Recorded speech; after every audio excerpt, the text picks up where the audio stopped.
அருமையான ஓய்வு நாளிலும் தேவ சமூகத்துக்கு வந்தவங்க ஒவ்வொருவரையும் இயேசுவின் இணையற்ற நாமத்தினாலே அன்பின் வாழ்த்துக்கள். தேவ சமூகம் நம்மை நடத்தி கொண்டிருக்கிறது. ஒவ்வொரு வாரமும் அவருடைய சமூகத்துக்கு நாம் கடந்து வருகிறோம். கர்த்தருடைய வார்த்தைகளை கேட்டுக்கொண்டிருக்கிறோம். உண்மையாகவே அவருடைய வார்த்தையை கேட்கிற ஒவ்வொருவரையும் கர்த்தர் தம்முடைய முழு ஆசீர்வாதத்தையும் கொடுக்க அவர் வல்லவராய் இருக்கிறார். ஹல்லேலூயா. சோ இந்த காலை வேளையிலும் நீங்க ஜெபிக்க வந்திருக்கீங்க.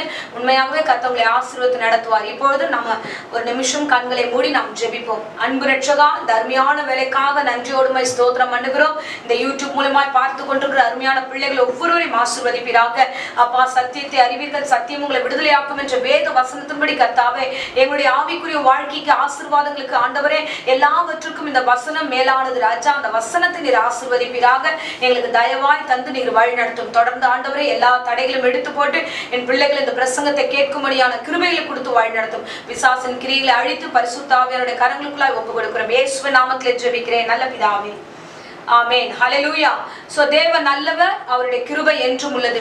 நம்ம வசனத்துக்கு நேராக நம்முடைய கவனத்தை திருப்போம். எரேமியா 21ஆம் அதிகாரம் 8வது வசனத்தை நாம் வாசிப்போம். பின்னையும் அவர் இந்த ஜனங்களை நோக்கி, இதோ நான் உங்கள் முன்னே ஜீவ வழியையும் மரண வழியையும் வைக்கிறேன் என்று கர்த்தர் சொல்லுகிறார். ஆமென். ஹல்லேலூயா. பாருங்க, வேத வசனம் இவ்விதமாக சொல்லுகிறது. இந்த ஜனங்களோடு இன்னைக்கு பிரசங்கம் கேட்கிற அருமையான பிள்ளைகளே, உங்களோடு கர்த்தர் சொல்கிறார், இதோ நான் உங்களுக்கு முன்பதாக ஜீவ வழியையும் மரண வழியையும் வைக்கிறேன். ரெண்டு காரியம் உனக்கு முன்னதாக இருக்கிறது. இந்த காரியத்துல நீ எதை எடுக்கிற, நீ எதை தேர்ந்தெடுக்கிற, அந்த வழியில தான் உன்னுடைய எதிர்காலம் ஆசீர்வாதமா இருக்கும். ஹல்லேலூயா. ஏன் இந்த சத்தியம் நமக்கு வருகிறது அப்படின்னா, இந்த சத்தியம் ரொம்ப முக்கியமான ஒரு காரியம். ஏன்னா ஏதோ தானோ வாழ்கிற ஆவிக்குரிய வாழ்க்கையும் உண்டு இந்த காலகட்டத்துல. இயேசுவை தெரிந்து கொண்டு பரிசுத்தமாய் வாழறது ஒரு பக்கம் இருந்தாலும், இயேசுவை தெரிந்து கொண்டு பாவத்திலேயே வாழ்கிற வாழ்க்கையும் நமக்கு இருக்கிறது. ஹல்லேலூயா. சில பேர் வந்து கேட்பாங்க, ஏன் எனக்கு ஆசீர்வாதமே இல்லை, என் குடும்பம் ஏன் இன்னும் வந்து இந்த பலவீனத்துல இருக்கு, இன்னும் எங்களுக்கு வருமானம் சரியா வரல, எங்களால வந்து ஆசீர்வாதமா இருக்க முடியலன்னு பல பேர் பல கேள்விகளை கேட்பது உண்டு. ஏன் அப்படின்னா, இன்னைக்கு ஆண்டவர் உங்க முன்னாடி அந்த காரியத்தை தான் கொண்டு வருகிறார். நீங்கள் வாழுகிற வாழ்க்கை ஜீவ பாதையாய் உண்மையாய் தெரிந்து கொண்டீங்கன்னா தேவன் பூர்ணமாய் உங்களை ஆசீர்வதிக்க வல்லவராய் இருக்கிறார்.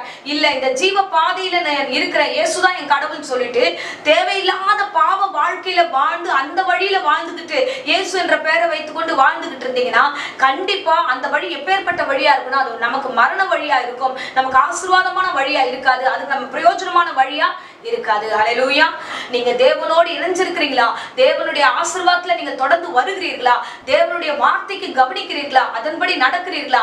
சோ உங்க பாதை எப்பேற்பட்ட பாதையா இருக்கு? இல்ல என்னால அப்படியெல்லாம் வந்து தேவனுக்குள்ளாக முழுமையா இருக்க முடியாது, நான் இருக்கிற மாதிரி தான் இருப்பேன், நான் எல்லா உலக காரியங்களும் அனுபவிப்பேன், ஆனா இந்த வழியில தான் இருப்பேன்றதுனால அப்படிப்பட்ட வழியில இருக்கிறவர்களுக்கு வருகிற பாதை வித்தியாசமா தான் இருக்கும். ஆமென். சோ இப்போ நம்ம வசனத்துக்கு நேராக நம்முடைய கவனத்தை திருப்போம். வசனம் சொல்லுகிறது, உபாகமம் 30ஆம் அதிகாரம் 15வது வசனத்தை நாம் வாசிப்போம். இதோ ஜீவனையும் நன்மையும் மரணத்தையும் தீமையும் இன்று உனக்கு முன்னே வைத்தேன். ஆமென். ஹல்லேலூயா. சோ ஆண்டவராகிய கர்த்தர் இன்றைக்கு உங்க முன்னாடி வச்சிருக்கிறாரு. நாளைக்கு எப்படி இருக்க போகுது என் லைஃப், அடுத்த வருஷம் எப்படி இருக்க போகிறது, அடுத்த காலங்கள் எதிர்காலங்கள் எப்படி இருக்க போகுதுன்னா உங்களுக்கு முன்பதாக வைத்திருக்கிற இந்த காரியத்தை செலக்ட் பண்ண வேண்டிய முக்கியமான இடத்துல நீங்க இருக்கீங்க. ஆமென். ஹல்லேலூயா. கர்த்தர் நல்லவர், கர்த்தர் நல்லவர். தேவன் வந்து நமக்கு ஒரு ஐடியா கொடுக்கிறார். பாருங்களேன், என்ன ஐடியா கொடுக்கிறாருன்னா, அதுக்கு கீழே 19வது வசனத்தை நம்ம வாசிக்கிறோம். வாசிங்க. நான் ஜீவனையும் மரணத்தையும் ஆசீர்வாதத்தையும் சாபத்தையும் உனக்கு முன் வைத்தேன் என்று உங்கள் மேல் வானத்தையும் பூமியும் இன்று சாட்சி வைக்கிறேன். ஆகையால் நீயும் உன் சந்ததியும் பிழைக்கும்படிக்கு நீ ஜீவனை தெரிந்து கொண்டு. ஆமென். நீ ஜீவனை தெரிந்து கொள். கர்த்தர் சொல்லுகிறார், உங்க முன்னாடி இந்த ரெண்டு காரியம் உங்க முன்னாடி இருக்கு, அதை நீ தெரிந்து கொள்ளுங்க. பாருங்க, தெரிந்து கொள்ளுதலுடைய ஆசீர்வாதம் நமக்கு தான் கர்த்தர் கொடுத்திருக்கிறார். நீங்க பாத்தீங்கன்னா ஒரு ஆடை வெட்டுறதுக்காக போறாங்க. ஆடு வந்து ஒரு 2 வாரமாவே என்ன வெட்டினா நான் போய் சாக மாட்டேன், நான் வந்து வெட்டுக்கிறேன், என் தலையை கொடுக்க மாட்டேன். மாடா இருக்கட்டும், அந்த மாடு போய் நான் வந்து வெட்டுறதுக்கு கொடுக்க மாட்டேன். அது வந்து செலக்ட் பண்ணி மைண்ட்ல வச்சுட்டு அது ஒரு வழியை தேர்ந்தெடுத்து போக முடியுமானா முடியாது. அது என்னதான் அந்த தொழுவத்துல உட்காந்து அது பாட்டுன்னு கத்திட்டே இருந்தா கூட அதனுடைய எஜமான் வருவான், அதை வெட்டி போட்டு போயிடுவான். சோ இந்த உலகத்துல இருக்கிற மிருக ஜீவன்களுக்கு அந்த காரியங்களுக்கு எல்லாம் அந்த செலக்ட் பண்ணுகிற, அந்த வழியை செலக்ட் பண்ணுகிற, அதன்படி வாழுகிற அந்த உரிமையும் அந்த தெரிந்தெடுத்தலும் இல்ல. ஆனா உங்களுக்கு எனக்கும் ஆண்டவர் தெரிந்து கொள்ளக்கூடிய வழியை வைத்திருக்கிறார். ஹல்லேலூயா. நீ எப்படி வாழணும், எந்த வழியில வாழணும், யாரோட சேரணும், உன்னுடைய வாழ்க்கையின் பயணம் எப்படி தொடரணும் என்ற ஒரு அறிவு ஞானம் நமக்கு தான் கர்த்தர் கொடுத்திருக்கிறார். அல்லேலூயா. அதுக்கு தான் அந்த ஆலோசனை கொடுக்கிறாரு. நான் இன்று சாட்சியா சொல்றேன், வானத்தின் பூமி வச்சு சாட்சி சொல்றேன், நீங்க நல்லா வாழணும் அப்படின்னு நீங்க மைண்ட் செட்ல இருந்தீங்கன்னா நீ தெரிந்தெடுக்க வேண்டிய ஒரு வழி இருக்கிறது. சோ நீ ஜீவனுள்ள வழியை தெரிந்து கொள். அல்லேலூயா. அருமையான பிள்ளைகளே, வேதாகமத்துல ஒரு சிலரை நான் உங்களோடு கூட பேச விரும்புகிறேன். அவர்கள் தங்களுடைய வாழ்க்கையில தெரிந்து கொள்ளும் பொழுது அவர்கள் செய்த ஆசீர்வாதமும் அவர்களுக்கு வந்த ஒரு சிலர் செய்த தவறுகளும் நம்ம பார்க்க போறோம். முக்கியமா முதலாவது ஆபிரகாமை குறித்து நம்ம பார்க்க போறோம். ஆபிரகாம் தன்னுடைய வாழ்க்கையில அவர் தன் தகப்பனோடு கூட வாழ்ந்த நாட்கள் உண்டு. அவர் தகப்பன் விக்கிரக காரியங்களை உருவாக்குகிறவராக அவர் காணப்பட்டார். அவர்களோடு கூட அவர் வாழ்ந்து கொண்டிருந்தார். அப்பொழுது ஒரு குறிப்பிட்ட நேரம் வரும்போது தேவன் ஆபிரகாம் கிட்ட ஒரு வார்த்தை சொல்லுகிறார்.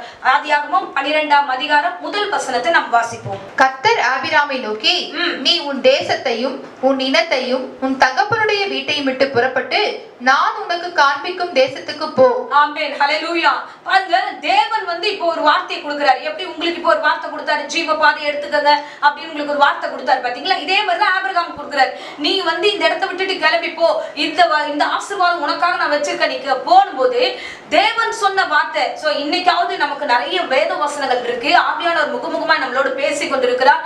நம்ம என்ன நினைச்சாலும் ஆண்டவர் இந்த காலகட்டத்துல வித்தியாசமா ஆவியானவர் நமக்குள்ள அசைவாடுகிறார். நம்மளால கடவுள் தான் பேசுறாருன்றத கரெக்டா புரிஞ்சுக்க முடியுது.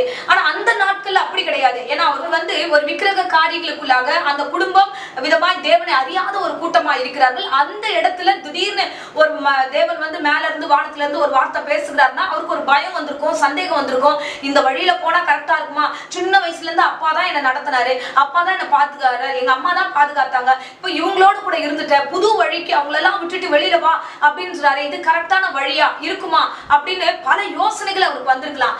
ஆனா அழைத்த என் தேவன் அவர் நிச்சயமாய் நடத்துவார் என்று ஆண்டவரை புரிந்து கொண்டார். முன்னதாகவே அவர்கள் வாழ்ந்து வந்த வாழ்க்கையில அவனுக்கு ஒரு திருப்தி இல்ல, சமாதானம் இல்ல, என்ன விக்கிரகம் இதுல இருந்து நம்மளை எப்படி ஆசீர்வதிக்க முடியும் என்ற பல கேள்விகளோடு கூட அவர் வாழ்ந்திருந்தார். அதுக்கப்புறம் தேவன் அழைக்கும் போது இதுதான் ஜீவ பாதை என்று தெரிந்து அவர் கடந்து வந்தார். ஏன்னா கர்த்தர் ரொம்ப அருமையான ஒரு வார்த்தை கொடுக்கிறார். என்னன்னா, நீ வெளியில வந்தீனா உனக்கான ஆசீர்வாதத்தை நான் வைத்திருக்கிறேன் என்று 2வது வசனத்துல நம்ம வாசிக்கிறோம்.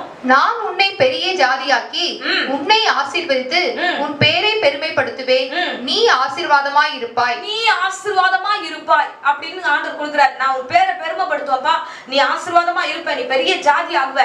அந்த வார்த்தையை நம்பி ஜீவ பாதையில் அவர் கடந்து வந்தார். விசுவாசத்தின் தகப்பனாக இந்நாள் வரைக்கும் அவர் எண்ணப்படுகிறார். அல்லேலூயா. சோ இந்த இடத்துல அவர் தெரிந்து கொண்ட கர்த்தர், அவரை பற்றி கொண்டார் கர்த்தரை. அதனால கர்த்தர் அவனை ஆசீர்வதித்தார். ஆபிரகாமுடைய சந்ததிகள் பெருகிறது. ஈசாக் மூலமா, ஆண்டவர் யாக்கோப் மூலமா பெரிய சந்ததிகளை, இஸ்ரவேல் ஜனங்களை கர்த்தர் உருவாக்கி இந்நாள் வரைக்கும் அந்த சந்ததி ஆசீர்வாதமாக இருக்கிறது. ஹல்லேலூயா, ஹல்லேலூயா. அந்த இடத்துல அவரோடு கூட வெளியில வந்தவர் லோத்து. அந்த காரியத்தை குறித்து நம்ம வாசிப்போம். ஆதியாகமம் 12ஆம் அதிகாரம் 4வது வசனத்தை வாசிப்போம். கர்த்தர் ஆபிரகாமுக்கு சொன்னபடியே அவன் புறப்பட்டு போனான், லோத்தும் அவனோட கூட போனான். ஆமென். சோ அப்போ லோத்தும் அவனோடு கூட, ஆபிரகாம் வெளியில வரும்போது அந்த ஜீவ பாதையில இவனும் வெளியில வருகிறார். யார் இவர் அப்படின்னா ஆபிரகாமுடைய சகோதரனுடைய பிள்ளை. சோ இப்போ இவரும் வராரு. இவங்க 2 பேர் வரும்போது இவங்க 2 பேரையும் கர்த்தர் அபிர்விதமாய் ஆசீர்வதிச்சிருக்காரு. இந்த ஆசீர்வாதத்தின் பெருக்கத்துல இங்க ஆபிரகாம் இருக்கிற வேலைக்காரர்களும் லோத்தோடு இருக்கிற வேலைக்காரருக்கும் பெரிய சண்டை வந்துருது. அவங்க 2 பேரும் மெய்ப்பர்கள் 2 பேரும் அடிச்சுக்கிறாங்க. உடனே என்ன நடக்குதுன்னா, இங்க முக்கியமான ஒரு காரியம் இருக்குது. ஆபிரகாம் லோத்தை கூப்பிட்டு ஒரு வார்த்தை சொல்லுகிறாரு. அப்பா, நீ இந்த மாதிரி சண்டை போட்டுக்கிறாங்க, நம்ம 2 பேரும் சகோதரர்கள், சோ இந்த பிரச்சனை நமக்கு வேணாம், அதனால நீ என்னை விட்டு கடந்து போன்னு சொல்லும்போது இப்போ அந்த லோத்து ஒரு முக்கியமான முடிவெடுக்க போகிறார். அல்லேலூயா. சோ இந்த இடத்துல பாருங்க, நான் முக்கியமா உங்க இடத்துல பேசக்கூடிய ஒரு வார்த்தைனா, ஆண்டவருடைய வார்த்தையை ஏற்றுக்கொண்டவங்க நிறைய பேர் இன்றைக்கு இந்த நாட்கள்ல இருக்கிறோம். ஆனா ஆசீர்வாதத்தை முழுமையாய் பெற்றுக்கொண்டோமானா இல்ல. இந்த ஆபிரகாமோடு கூட கிளம்பி வந்த லோத்தும் ஆசீர்வதிக்கப்பட்டார். ஆனா இதுக்கப்புறம் அவர் பிரிந்து போகும்போது எடுத்து அவர் தெரிந்து கொண்ட வழி தவறுதலான வழியா இருக்கிறது. அல்லேலூயா. ஒருவேளை இந்த இடத்துல ஆபிரகாமோடு கூட அவர் பயணித்திருந்தா இன்னும் ஆசீர்வாதமா இருந்திருக்கலாம். பாருங்க, நீங்க தொடர்ந்து நான் சொல்லுகிறேன் பாருங்க. இங்க தொடர்ந்து போகும்போது அப்போ ஒரு லோத்துக்கு சொல்லுகிறாரு, நீ வெளியில போயிடுப்பா, நீ தனியா, உனக்கு முன்பதாக ஒரு பெரிய இடம் இருக்கு, உனக்கு என்ன இடம் தோணுதோ அங்க போ, நீ வலப்பக்கம் போனீங்கன்னா நான் இடப்பக்கம் போறேன் அப்படின்னு சொல்லி அவர் அழகா பேசி அந்த லோத்து கிட்ட அந்த வழியை கொடுக்கிறார். இப்போ லோத்து முக்கியமான ஒரு கட்டத்துல இருக்கிறார். அவர் அவர் எந்த வழியில போகணும்னு டிசைட் பண்ணும். வாசிப்போம். ஆதியாகமம் 13ஆம் அதிகாரம் 10வது வசனத்தை வாசிப்போம். அப்பொழுது லோத் தன் கண்களை ஏறெடுத்து பார்த்து யோர்தான் நதிக்கு அருகான சமபூமி முழுவதும் நீர்வளம் பொழிந்ததாய் இருக்க கண்டான். கர்த்தர் சோதோமையும் கொமோராவையும் அழிக்கும் முன்னே சோபாருக்கு போகும் வழி மட்டும் அது கர்த்தருடைய தோட்டத்தை போலவும் எகிப்து தேசத்தை போலவும் இருந்தது. ஆமென். அல்லேலூயா. பாருங்க, அவன் தெரிந்து கொள்ளுகிற ஒரு வழியை பாத்தீங்கன்னா அவன் சொல்லுகிறான், ஏதேனை போல இருந்தது, அது ஆசீர்வாதமான தேசமா இருந்தது, சமவெளி ரொம்ப நல்லா இருக்கு அப்படின்னு அவன் செலக்ட் பண்ணுகிறான். இப்ப இந்த தருணம் அவனுக்கு வெளியில ரொம்ப நல்லா இருக்கு, எல்லாமே ஆசீர்வாதமா இருக்கு, என் கண்ணு கெட்டின தூரத்துல நல்லா இருக்குன்னு சொல்லிட்டு அந்த வழியை அவன் தெரிந்து கொண்டு கடந்து போகிறான். அல்லேலூயா, அல்லேலூயா. அருமையான பிள்ளைகளை, இந்த இடத்துல லோத் ஒரு காரியம் செஞ்சிருக்கலாம். என்னன்னா, சண்டை வேலைக்காரங்களுக்கு தானே வந்திருக்கு, நம்ம 2 பேருக்கு இல்லையே, நம்ம ஏன் பிரியணும், சோ நான் அவங்கள வேணா நான் வெளியில அனுப்பிடுறேன், நம்ம 2 பேரும் ஒண்ணா இருக்கலாம், உங்களை நம்பிதான் நான் வந்தேன், சோ உங்க வழியில நான் கடந்து வரேன் அப்படின்னு சொல்லியிருந்தா லோத்துக்கு இதுக்கப்புறம் ஒரு பெரிய பிரச்சனை வருது. என்னன்னா, அங்கே போகும்போது அவன் நல்ல இடம் சொல்லிட்டு அந்த இடத்தை அவன் தெரிந்து கொள்ளுகிறான். அந்த இடம் பாவமான இடமாக, விபச்சார இடமாக, அசுத்தம் நிறைந்த இடமாக இருக்கிறது என்று அவனுக்கு தெரியல. தெரிந்து கொள்ளுதல்ல அவன் தவறுகிறான். அல்லேலூயா. இன்னைக்கு நிறைய பேர் அப்படிதான் இருக்கிற இடத்தை விட்டுட்டு இன்னொரு இடத்துக்கு போகணும், இன்னொரு காரியத்தை பார்க்கணும், அந்த வழியில போயிட்டா நல்லா இருக்கும், இந்த இடம் நல்லா இல்ல, இந்த வீடு நல்லா இல்ல, இந்த சூழல் நல்லா இல்ல, இந்த சபை நல்லா இல்ல, இந்த காரியம் நல்லா இல்லன்னு அடுத்து அல்லேலூயா. சோ அருமையான பிள்ளைகளே, நீங்கள் செலக்ட் பண்ணுகிறதுல ரொம்ப கவனமா இருங்க. அடுத்த வருஷம் புதிய ஆண்டை காண போகிறீங்க, புதிய நாட்களை காண போகிறீங்க, எதிர்காலத்தை காண போகிறீங்க. அப்ப நீங்க எடுக்கிற டிசிஷன்ல ரொம்ப கவனமா இருக்கணும். முக்கியமான முடிவுகளில நீங்க ரொம்ப கவனமா இருக்கணும். அப்போ இவர் எடுத்த முடிவு பாத்தீங்கன்னா, அங்கே கடந்து போகிறார். அங்கே கடந்து போகும்போது தேவன் ஒரு நாள் தூதனை அனுப்புகிறார். என்னன்னா, அங்க விபச்சாரம் பெருகிடுச்சு, இப்பொழுது நான் அதை அழிக்க போகிறேன். வாசிப்போம். ஆதியாகமம் 19ஆம் அதிகாரம் 13ஆம் வசனம். நாங்கள் இந்த ஸ்தலத்தை அழிக்க போகிறோம், இவர்கள் கூக்குரல் கர்த்தருடைய சமூகத்தில் பெரிதாய் இருக்கிறது, இதை அழிக்க கர்த்தர் எங்களை அனுப்பினார் என்றார்கள். ஆமென். சோ லோத் செலக்ட் பண்ண இடம் எப்படிப்பட்ட இடம்னா, அழிக்கக்கூடிய இடத்துல போய் உட்கார்ந்துட்டார். அல்லேலூயா. கண்ணுக்கு இன்னைக்கு பளிச்சுன்னு இருக்கு, இன்னைக்கு எல்லாம் இருக்கு, இருக்க வேண்டிய இடத்தை விட்டுட்டு இன்னொரு இடத்துக்கு போகும்போது அது பார்க்க அப்படிதான் இருக்கும். இக்கரை காக்கிற பச்சையா தான் தெரியும், அது பல தான் இருக்கும். காணல் நீர், அந்த நீர் அது அங்க தண்ணி இருக்கு அப்படின்னு சொல்லிட்டு கடந்து போனீங்கன்னா கடைசியில் அங்க அழிக்கக்கூடிய இடமா இருக்கும். இது ஒரு நாள் யாருக்கு இது தீர்க்க தரிசன வார்த்தைன்னு தெரியல, நீங்கள் கடந்து போகும் பொழுது சூழ்நிலைகளை பார்த்துட்டு போங்க. கர்த்தர் உங்களுக்கு சொல்லினால் மாத்திரம் நீங்கள் இன்னொரு காரியத்தை எடுக்க நீங்க முயற்சி பண்ணுங்க. தெரிந்து கொள்ளுகிற வழி ரொம்ப முக்கியமான வழி. பாருங்க, ஆபிரகாம் எவ்வளவாய் தேவனை அறிந்திருந்தார். ஆண்டவருக்கே தெரியும், என் பிள்ளை சரியா நடத்துவான், அவன் கையில நம்ம கொடுத்தோம்னா அந்த பிள்ளை அந்த ஞானமாய் அந்த காரியங்களை பிள்ளைகளையும் அவன் நடத்துவான், அவன் தெரிந்து கொள்ளுதல் வழி அவனுக்கு சரியா இருக்கிறது என்று தேவனே சாட்சி கொடுக்கிறார். நம்ம வாசிப்போம். ஆதியாகமம் 18ஆம் அதிகாரம் 19வது வசனத்துல, கர்த்தர் ஆபிரகாமுக்கு சொன்னதை நிறைவேற்றும்படியாய் அவன் தன் பிள்ளைகளுக்கும் தனக்கு பின்வரும் வீட்டாருக்கும் நீங்கள் நீதியையும் நியாயத்தையும் செய்து கர்த்தருடைய வழியை காத்து நடவுங்கள் என்று கட்டளையிடுவான் என்பதை அறிந்திருக்கிறேன் என்றார். ஆமென். கர்த்தர் அறிந்திருக்கிறார். என்னன்னா, என் பையன் அவன் வழி கரெக்டா செலக்ட் பண்ணிட்டான், அதுக்கப்புறம் அவன் பிள்ளைகளுக்கு அவன் சொல்லி வளர்ப்பான்றது ஆபிரகாமை குறித்து தேவன் அறிந்திருந்தார். அல்லேலூயா.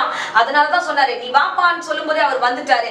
இந்த கூடவே இருந்த லோத்துக்கு அந்த காரியம் தெரிஞ்சிருக்கும். சோ இவரு அப்பா நம்ம விட்டுட்டு போறோமே, இவர் அப்பா ஸ்தானத்துல இருக்கிறார், இவரை விட்டுட்டு நம்ம கடந்து போறோமே, இல்ல இவரோடு கூட இருந்தா நம்மளை ஆசீர்வதிப்பார் என்ற உணர்வோடு கூட அந்த இடத்துல இருந்திருந்தா உண்மையாகவே அந்த குடும்பம் சீரழிந்திருக்காது. அதுக்கப்புறம் அந்த குடும்பம் சரியா இல்ல, அவனுடைய மனைவி இழந்துடுறாரு, பிள்ளைகள் இருவரும் தவறுதலான ஒரு காரியத்தை செய்கிறார்கள், லோத்துடைய குடும்பம் பாழாய் போகிறது. அல்லேலூயா.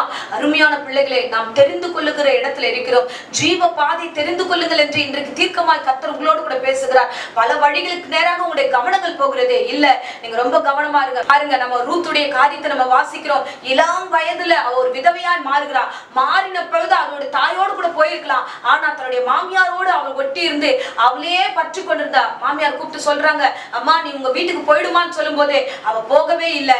அவள் தெரிந்து கொண்ட வழி எப்படி தெரியுமா, நீங்க வணங்குகிற தேவன் தான் எனக்கு தேவன் சொல்லி அருமையாய் தேவனை அவள் தெரிந்து கொண்டார். வாசிப்போம். 1ஆம் அதிகாரம் ரூத் 1ஆம் அதிகாரம் 16வது வசனத்தை வாசிங்க.